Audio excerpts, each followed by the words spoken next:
أعوذ بالله من الشيطان الرجيم. بسم الله الرحمن الرحيم. وننزل من القرآن ما هو شفاء ورحمة للمؤمنين ولا يزيد الظالمين إلا خسارا. وإذا أنعمنا على الإنسان أعرض ونأى بجانبه وإذا مسه الشر كان يئوسا. قل كل يعمل على شاكلته فربكم عالم بمن هو أهدى سبيلا. ويسألونك عن الروح قل الروح من أمر ربي وما أوتيتم من العلم إلا قليلا. صدق اللہ العظیم. سورہ بنی اسرائیل آیت نمبر 82 تا 85 4 آیات آپ کے سامنے پڑھی گئیں. انہی 4 آیات کا آج ہم مطالعہ کریں گے انشاءاللہ. اللہ کا ارشاد ہوتا ہے وَنُنَزِّلُ اور ننزل ہم نازل کرتے ہیں، یا یوں سمجھیے کہ یہ جو قرآن کا سلسلہ تنزیل ہے اس میں ہم نازل کر رہے ہیں. ننزل ہم نازل کر رہے ہیں من القرآن قرآن میں سے ما ہوا شفا جو شفا ہے، ورحمہ اور رحمت ہے، للمؤمنین ماننے والوں کے لیے. یعنی یہ ماننے والوں کے لیے تو یہ شفا اور رحمت ہے. ولا یزید الظالمین الا خسارا، مگر جو ظالم ہیں ان کے لیے یہ سوائے خسارے کے، سوائے گھاٹے کے کسی چیز میں اضافہ نہیں کرتے. ان کے لیے گھاٹا ہی گھاٹا ہے. یہ سلسلہ جو چل رہا ہے قرآن مقدس کے بارے میں، اس سے پہلی جو آیت جو کل ہم نے پڑھی کہ آپ کہہ دیجئے کہ حق آ گیا اور باطل مٹ گیا. بے شک باطل مٹنے ہی کے لیے آیا ہے، مٹنے ہی والا ہے یہ باطل. اس سے پہلی ایک آیت ہم پڑھ چکے ان یبعثک ربک مقام محمود، مقام محمود کے بارے میں. یہ کل میں بھول گیا آپ سے کہنا کہ جو ہم دعا کرتے ہیں اذان کے بعد، جب اذان سنتے ہیں یا اذان پڑھتے ہیں ہم اس کے بعد جو دعا کرتے ہیں، ایک دعا اس میں یہ بھی ہم کرتے ہیں وَابْعَثْهُ مَقَامًا مَحْمُودًا الَّذِي وَعَدتَّ. اللہ تعالیٰ نے جس کا وعدہ کیا ہے پیارے نبی صلی اللہ علیہ وسلم سے، ہم دعا کرتے ہیں اللہ سے کہ وہ مقام آپ کو عطا کرے. حالانکہ جب اللہ تعالیٰ نے وہ وعدہ کیا ہے تو پھر ہماری دعا کرنے کا اس میں کیا مطلب ہے؟ کہ اللہ تعالیٰ اپنا وعدہ پورا نہیں فرمائے گا؟ نہیں. اصل میں اس میں یہ ہے کہ حضور علیہ السلام کا فرمان ہے کہ اذان کے بعد جو یہ دعا پڑھے گا تو اس کی شفاعت مجھ پر واجب ہو جاتی ہے. گویا رسول رحمت صلی اللہ علیہ وسلم اس شخص کی شفاعت فرمائیں گے جو اذان کے بعد یہ دعا کرے گا. لہذا ہمیں اس بات کا دھیان رکھنا چاہیے. ہم اذان بھی جب سنتے ہیں جب چاہتے ہیں تو سنیں گے، ورنہ ہم باتوں میں مصروف رہتے ہیں. اذان جب پڑھی جا رہی ہو اس وقت ہمیں دھیان سے سننا چاہیے اور اس کا جواب بھی دینا چاہیے، اور اس کے ساتھ ساتھ اس کے بعد دعا بھی کرنی چاہیے اور رقت قلب کے ساتھ ٹھیک طرح سے دعا کرنی چاہیے. آج والی جو آیت ہے وَنُنَزِّلُ مِنَ الْقُرْآنِ، کہ ہم نازل کر رہے ہیں قرآن میں سے ایسی چیز جو شفا ہے. شفا کیا ہے؟ کس چیز کے لیے ہے یہ شفا؟ آپ شفا تو سمجھتے ہیں. آپ شفا کیا ہے؟ ہمارے دلوں کے جو روگ ہیں. اس سے پہلے بھی ہم سورہ یونس میں پڑھ چکے ہیں کہ ہم آپ کی طرف یا ایھا الناس،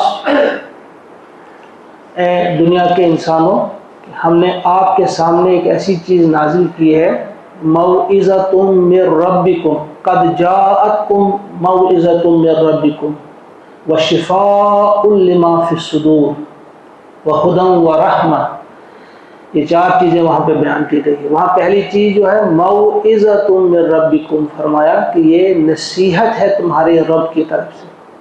اس میں نصیحت بڑے ہی پیارے انداز سے کی گئی ہے، اس میں ترغیب بھی ہے ترہیب بھی ہے، یعنی کہیں رغبت دلائی گئی ہے، جنت کے نظاروں کا تذکرہ ہے تاکہ آپ راغب ہو جائیں اس طرف، کہیں ترہیب ہے یعنی ڈراوا ہے، کہیں جہنم کے اس ہولناک مناظر بھی بیان کیے گئے ہیں۔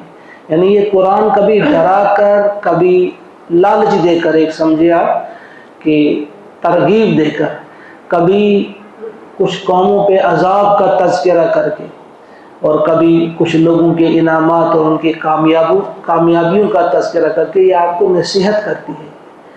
اور پھر وہاں بھی کہا گیا ہے وہ شفا ہے، رحمت ہے، یہاں بھی شفا ہے۔ شفا کیا ہے؟ دل میں بہت ساری بیماریاں ہوتی ہیں، اور سب سے بدترین بیماری جو ہے وہ شک کی بیماری ہے۔ انسان شک میں مبتلا ہو جاتا ہے، قرآن پاک میں جو بات بتائی گئی ہے کیا یہ صحیح بھی ہے کہ نہیں ہے، کیا سچ میں ایسا ہوگا، کیا سچ میں یہ کہیں جہنم ہوگی، کیا واقعی جو ہم اللہ تعالیٰ کے بندوں پہ ظلم کرتے ہیں تو اس کا ہمیں حساب دینا ہوگا۔ قرآن پاک نے جس چیز کو حرام کیا ہے کیا واقعی وہ حرام ہے، یا کہیں نہ کہیں ہم دائیں بائیں جا کر کوئی نہ کوئی راستہ نکالتے ہیں اپنے لیے اس کو حلال کرتے ہیں۔ حرام اور حلال کے بارے میں یہ شک میں مبتلا کرتا ہے، اچھے اور برے کے بارے میں یہ شک میں مبتلا کرتا ہے۔ تو یہاں قرآن کا یہ کام ہے، قرآن کی سب سے اہم چیز ہے یہ کہ انسان کے اس شک کی بیماری کے لیے شفا ہے، اور حسد کی بیماری، بغض کی بیماری، کفر، شرک، بدعات، یہ بہت ساری بیماریاں ہیں، ان تمام بیماریوں کے لیے قرآن شفا ہے۔ ہمیں بار بار جائزہ لینا چاہیے اپنے دلوں کا کہ کہیں دل میں ان قسم کی کوئی بیماری تو نہیں، پھر ہمیں قرآن پاک کی تلاوت اسی انداز سے کرنی ہے تاکہ اس چیز کو دور کر دے، ہمارے شکوک اور شبہات کو دور کر دے، کلیئر کٹ ہمارے دل میں پختہ یقین ہو جائے اللہ کی کتاب ہے، اللہ کی کتاب میں جو بات کہی گئی ہے بس سیدھی بات ہے، نہ دائیں جانا ہے نہ بائیں جانا ہے۔ اسی لیے کچھ چیزیں ایسی ہوتی ہیں کہیں کہیں انسان سوچتا ہے پتہ نہیں یہ ہے بھی جائز کی نہیں ہے، یہ ہے بھی حلال کی نہیں ہے، یہ ہے بھی حرام کی نہیں ہے۔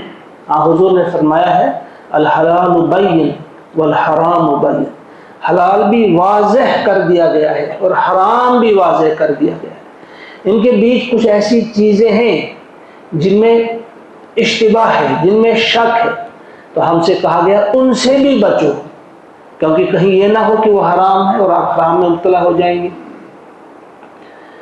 کہیں ہم ایڈیشن یا آلٹریشن کسی قسم کی ہمیں اجازت نہیں ہے۔ اور یہ ایک اصول آپ یاد رکھیں، عبادات جو ہیں عبادات، ان میں حرمت اور حلت کا ایک اصول ہے، اور معاملات جو ہیں وہاں حلت اور حرمت کا دوسرا اصول ہے، سیم نہیں ہے۔ عبادات میں اصول یہ ہے، کوئی یہ کہے کہ ہم صبح کی نماز میں 2 کی بجائے 4 فرض پڑھیں گے زیادہ اجر ملے گا، اس سے کہا جائے کہ بھئی مت ایسا مت کرو، وہ کہیں گے دکھاؤ کہاں لکھا ہے کہ ایسا کرنا ناجائز ہے۔ کچھ لوگ کہتے ہیں نا کہ بھئی فلاں عبادت ہم کریں گے، فلاں چیز عبادت ہے ہم یہ عبادت کریں گے، اگر کسی نے کہا بھئی یہ ثابت نہیں ہے سنت، دکھاؤ کہاں ہے، منع کہاں ہے۔ عبادت میں منع کو نہیں دیکھا جائے گا، عبادات میں دیکھا جائے گا کہ حکم کہاں ہے، کہاں کہا گیا ہے کہ ایسا کرو۔ عبادت میں یہ اصول ہے حرمت اور حلت کا۔ جو معاملات ہیں وہاں اصول یہ ہے کہ وہاں یہ دیکھا جائے گا کہ منع کہاں کیا گیا ہے، فلاں چیز آپ کے لیے جائز ہے کھاؤ، فلاں چیز آپ کے لیے نہیں ہے جائز مت کھاؤ۔ وہاں یہ نہیں کہا جائے گا کہ حکم کہاں ہے کہ یہ کھاؤ، وہاں یہ دیکھا جائے گا کہاں منع کیا گیا ہے۔ گویا عبادات میں حرمت اور حلت کا ایک اصول ہے اور معاملات میں دوسرا۔ تو قرآن پاک میں یہ جو ہم گڑبڑ کر جاتے ہیں، کبھی جائز کو ناجائز بنانے کی کوشش کرتے ہیں اور ناجائز کو جائز بنانے کی کوشش کرتے ہیں، یہ بہت خطرناک بیماری ہے۔ اس بیماری کا علاج بھی اس میں ہے قرآن میں، یہ ما ہوا شفاء و رحمت، اور یہ رحمت ہے۔ رحمت کیا ہوتا ہے؟ آپ نے سوچا کبھی یہ رحمت کیا ہے؟ اصل میں رحمت کا معنی ہوتا ہے رقت قلبی، دل کی نرمی۔ تو قرآن پاک کے بارے میں یہ دل کی نرمی کیا ہے، رحمت کیا ہے، کس اعتبار سے قرآن ہے؟ تو یہاں کچھ علماء نے یہ بات بڑی اچھی طرح سے سمجھائی ہے کہ ایک چیز کا تذکرہ کر کے دوسری چیز مراد ہوتی ہے۔ قرآن پاک میں ایسی کئی مثالیں، جیسے کل بھی کچھ مثالیں میں نے آپ کے سامنے رکھی تھی۔ تو رحمت رقت قلبی ہے، انہیں ایک مثال دی ہے کہ ایک سائل آتا ہے، مانگنے والا آتا ہے، جب وہ رقت قلبی کے ساتھ مانگتا ہے، اس کی آنکھوں میں آنسو آتے ہیں، تو آپ کا دل پسیج جاتا ہے، پگھل جاتا ہے، آپ ضرور اسے کچھ نہ کچھ دے دیتے ہیں۔ تو اللہ تعالیٰ سے بھی جب ہم رقت قلبی کے ساتھ مانگتے ہیں، وہ بھی دے دیتا ہے۔ تو یہاں رحمت سے مراد کیا ہے؟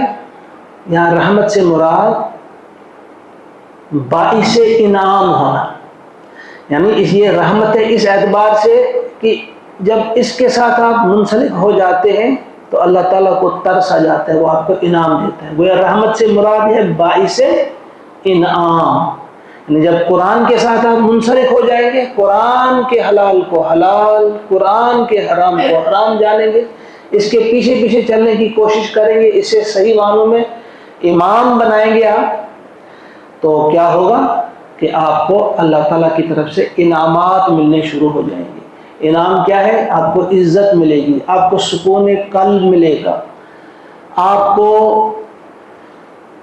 انعام اس اعتبار سے ملے گا کہ دنیا میں بھی کامیابی ملے گی اور آخرت میں یہی قرآن آپ کی شفاعت کرے گا، سفارش کرے گا، یہ انسان کی شکل میں آ جائے گا۔ حضور کا فرمان ہے صلی اللہ علیہ وسلم، انسان کی شکل میں آئے گا اور اللہ سے کہے گا اے الہ العالمین، یہ تیرا بندہ جو ہے اس نے مجھ پر ایمان لایا، اس نے مجھے پڑھا، اس نے مجھے جانا، اس نے میرے حلال کو حلال جانا، اس نے میرے حرام کو حرام جانا۔ اس کی صفات گناتا جائے گا یہاں تک کہ اللہ تعالیٰ فرمائے گا تجھے اختیار ہے، جو چاہے اس کے ساتھ سلوک کر۔ پھر اسے بڑے احترام کے ساتھ، محبت کے ساتھ اس کو یہ جنت میں داخل کرے گا۔ دوسرا شخص ہوگا، اس کے بارے میں یہی قرآن کہے گا کہ یہ وہ انسان ہے جس نے مجھ پر ایمان نہیں لایا، جسے میری باتوں پر یقین نہیں تھا، ایک شک کی بیماری میں مبتلا تھا، اس نے میرے حلال کو حلال نہیں جانا، اس نے میرے حرام کو حرام نہیں جانا۔ وہ کہتا جائے گا یہاں تک کہ اللہ تعالیٰ فرمائے گا تجھے اختیار ہے، جو کچھ اس کے ساتھ کرنا چاہے کر لے۔ کافر وہ زنجیر کر کے اس کو جہنم میں پھینک دے گا، یہی قرآن اس کو لے کر کھینچے گا، اس کو جہنم میں پھینک دے گا۔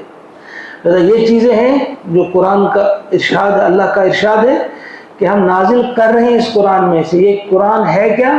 اس میں جو بھی نازل ہو رہا ہے یہ شفا بھی ہے اور رحمت بھی ہے ماننے والوں کے لیے۔ رہے ظالم لوگ، ان کی کسی چیز میں یہ اضافہ نہیں کرتا، بس خسارہ ہی بڑھتا، گویا پہلے سے زیادہ خسارے میں ہو جاتے ہیں۔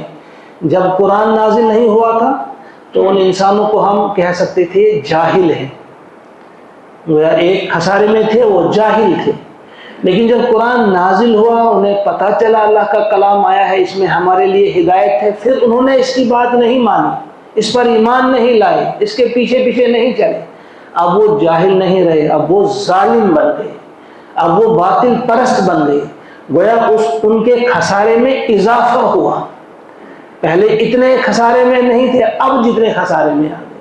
لہذا ہمیں اسی لیے بار بار دھیان دینا چاہیے کہ ہم قرآن کے ماننے والے ہیں، کہیں ایسا نہ ہو کہ ہم زیادہ خسارے میں چلے جائیں جب اس کی بات ہی نہ مانیں گے، جب اس کے احکامات پر عمل ہی نہیں کریں گے۔ اللہ تعالیٰ ہمیں عمل کرنے کی توفیق عطا فرمائے اور یقین کی دولت سے اللہ تعالیٰ ہمیں مالا مال کر دے۔ وَإِذَا أَنْعَمْنَا، اور جب ہم نعمت دیتے ہیں کوئی بھی، علی الانسان، انسان کو، الانسان سے یہاں مراد کون ہے؟ جسے یقین نہ ہو اللہ تعالیٰ پر، یا جو کفر یا شرک میں مبتلا ہو، جو اللہ کا نافرمان ہو یا باغی ہو۔ جب ہم انسان کو نعمت عطا کرتے ہیں، اعرضا، تو وہ اکڑتا اور ایٹھتا ہے، وہ نعا، اور مڑ جاتا ہے، بجانبی، اپنی جانب، یعنی وہ پیٹھ موڑ لیتا ہے۔ وہ جب اسے ہم انعامات دیتے ہیں، خوب پیسہ دیتے ہیں، پھر اسے پروردگار بھول ہی جاتا ہے، وہ شکر کرتا نہیں، وہ ہم سے پیٹھ پھیر لیتا ہے، وہ اپنی طرف مڑ جاتا ہے، اپنے ہی مست ہو جاتا ہے کہ مجھے میری محنت کا صلہ ہے، شکر کی طرف اس کے اللہ کی طرف رجوع نہیں کرتا. وَإِذَا مَسَّهُ الشَّرُّ اور جب اسے پہنچتی ہے کوئی مصیبت، جب کوئی پریشانی اس پر آ جاتی ہے، کَانَ یَئُوسَ پھر وہ مایوس ہو جاتا ہے. پھر مایوس یئوس، وہ یہ انسان ایسا ہے جو اللہ کا فرما بردار نہ ہو، مومن نہ ہو، صالح بندہ نہ ہو اللہ کا. اس انسان کی مثال ہے کہ اسے خوب دولت ملے پھر بھی بھول جاتا ہے اللہ تعالیٰ کو. اگر اس پر مصیبت آ جائے پھر بھی وہ اللہ کی طرف رجوع نہیں کرتا، پھر وہ مایوس ہو کے بیٹھتا ہے. دونوں انتہاؤں پہ ہے، کسی بھی صورت میں وہ اللہ کی طرف مڑتا ہی نہیں، آتا ہی نہیں ہے. قل کہہ دیجئے آپ اے نبی صلی اللہ علیہ وسلم، کل یعمل ہر ایک عمل کرتا ہے علی شاکلتہ اپنے طریقے پر. تو ہر شخص اپنے طریقے پہ عمل کر رہا ہے. فربکم سو تمہارا رب عالم خوب جانتا ہے بمن ہوا اہدی سبیلا کہ کون ہے زیادہ صحیح راستے پہ زیادہ کون ہے. جو کل یعمل علی شاکلتہ، اس میں ایک معنی تو یہ ہے کہ مومنوں کے اندر بھی کبھی کبھی ایک دوسرے کے بارے میں کچھ چیزیں ہو جاتی ہیں، شکوک اور شبہات ہو جاتے ہیں. اس معاملے میں بھی ہمیں جان لینا چاہیے کہ ہر ایک اپنی سوچ کے مطابق عمل کر رہا ہے. اس کی مثال ہمارے سامنے ہے.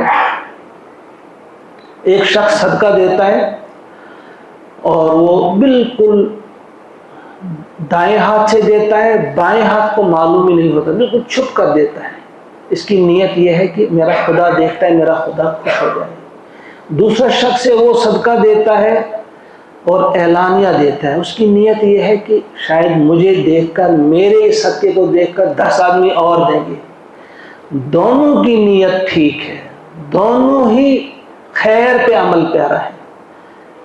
ان میں کیونکہ نیت پر ہی دار و مدار ہوگا، دونوں درست ہیں. لہذا ہم کسی کو نہیں کہہ سکتے کہ فلاں زیادہ ٹھیک ہے فلاں کم ٹھیک ہے، نہیں. اس معاملے میں ہمیں خاموش رہنا چاہیے.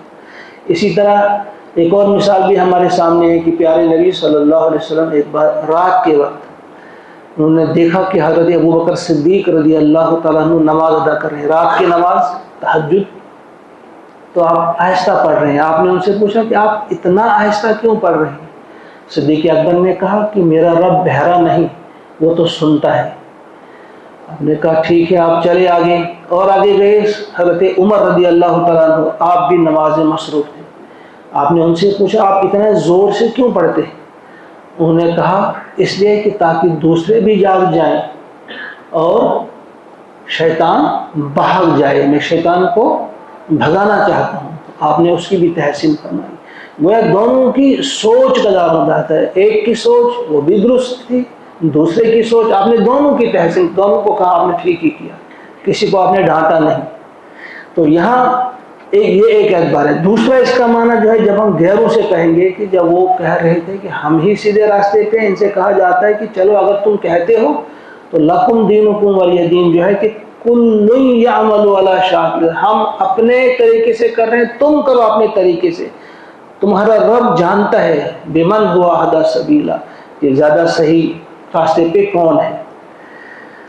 اب یہ آج کی آخری آیت 85 آیت نمبر وَيَسْأَلُونَكَ عَنِ الرُّوحِ، اور یہ آپ سے سوال کرتے ہیں روح کے بارے میں. قُلِ الرُّوحُ مِنْ أَمْرِ رَبِّي، تو آپ بتا دیجئے یہ روح جو ہے میرے رب کے حکم سے آتی ہے. وَمَا أُوتِيتُم مِّنَ الْعِلْمِ إِلَّا قَلِيلًا، اور تمہیں نہیں دیا گیا ہے علم مگر قلیل، بہت کم. مشرکین مکہ نے سوچا کہ ہم کس طرح سے اس نبی کا مقابلہ کریں گے. انہوں نے ایک وفد بھیجا مدینہ میں جو علماء یہود تھے. ان سے کہا کہ بھئی کوئی ایسی بات بتاؤ جو ہم اس نبی سے پوچھیں تاکہ ہمیں پتہ چلے یہ ہے بھی نبی یا نہیں نبی. انہیں 3 سوالات بتائے کہ 3 سوال کرو آپ ان سے. اگر اس نے تینوں سوالوں کے جواب غلط دیے تو وہ نبی نہیں ہے. اگر اس نے تینوں سوالات کے جواب ٹھیک دیے پھر بھی وہ نبی نہیں ہے. اگر اس نے 2 سوالوں کا جواب دیا اور 1 کا نہیں دیا تو پھر وہ نبی ہے. 3 سوال کیا تھے؟ ایک سوال تھا اصحاب کہف کا قصہ کیا ہے. دوسرا تھا ذوالقرنین کے بارے میں ان سے پوچھو کہ وہ کیا جانتے ہیں، ان کا قصہ کیا ہے۔ ان دونوں کا جواب سورہ کہف میں ہے، تفصیل کے ساتھ ان کا قصہ بیان کیا گیا ہے۔ اور تیسرا سوال تھا یہ روح کے بارے میں۔ جب انہوں نے سوالات کیے تو انہوں نے یہ کہا تھا کہ اگر روح کے بارے میں انہوں نے کوئی جواب دیا پھر وہ نبی نہیں ہے، کیونکہ ان کی کتابوں میں بھی اس چیز کو مبہم رکھا گیا ہے کہ روح کیا ہے۔ تو جب ان دو سوالوں کا جواب آ گیا اور اس سوال کا ذکر اس سورہ بنی اسرائیل میں آیا ہے، اس کے بارے میں پیارے نبی صلی اللہ علیہ وسلم نے جواب نہیں دیا، مبہم رکھا۔ یہی کہا قل الروح من امر ربی، بس یہ سمجھو کہ روح جو ہے وہ میرے رب کے حکم سے آتی ہے۔ اب یہ روح، یہاں اس روح سے کیا مراد ہے؟ کیا وہ روح جو ہمارے اندر ہے، یا روح فرشتے کو بھی کہتے ہیں، اور روح الامین حضرت جبرائیل کو بھی کہتے ہیں، اور روح قرآن پاک میں وحی کے معنی میں بھی آئی ہے۔ تو اسی پر زیادہ اتفاق ہے، اکثر مفسرین نے اس کو یہی کہا ہے کہ کیونکہ یہاں قرآن کا سلسلہ چل رہا ہے، قرآن ہی کی بات ہو رہی ہے، تو یہاں روح سے مراد، انہوں نے پوچھا کہ بتاؤ یہ وحی کیا ہے، یا یہ وحی لانے والا فرشتہ جو ہے یہ کیا ہے، یہ کیسے آپ کو یہ بتاتا ہے؟ تو آپ نے جواب دیا کہ یہ آپ کی سمجھ میں آنے والی بات نہیں۔